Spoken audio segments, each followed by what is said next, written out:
all the papers are deemed to have been laid on the table of the House. Condolence motion. సంతాప ప్రతిపాదన.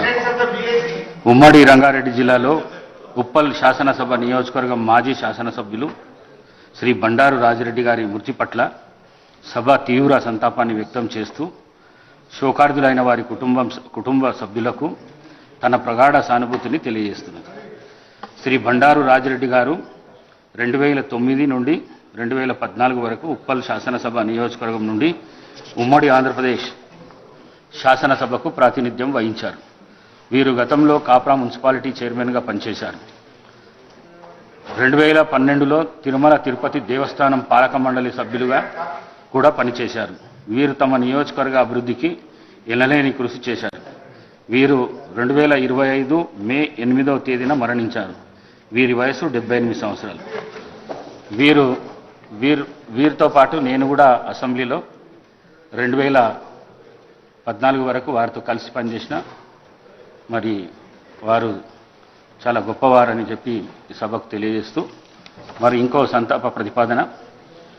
ఖమ్మం జిల్లాలోని వైరా శాసనసభ నియోజకవర్గ మాజీ శాసనసభ్యులు బానోత్ మదన్ లాల్ గారి మృతి పట్ల ఈ సభ తీవ్ర సంతాపాన్ని వ్యక్తం చేస్తూ శోకార్దులైన వారి కుటుంబ సభ్యులకు తన ప్రగాఢ సానుభూతిని తెలియజేస్తున్నది. శ్రీ మానోత్ మదన్ లాల్ గారు 2014 నుండి 2018 వరకు వైరా శాసనసభ నియోజకవర్గం నుండి తెలంగాణ శాసనసభకు ప్రాతినిధ్యం వహించారు. వీరు 1983 నుండి 85 వరకు ప్రభుత్వ ఉపాధ్యాయుడిగా పనిచేసి రాజీనామా చేసి రాజకీయాల్లోకి వచ్చి 1995లో ఎంపీటీసీగా గెలిచి ఈ పదవికి కూడా రాజీనామా చేసి ఈర్లపూడి సర్పంచ్గా 1996 నుండి 2001, 2006 నుండి 2011 వరకు 2 సార్లు పనిచేశారు.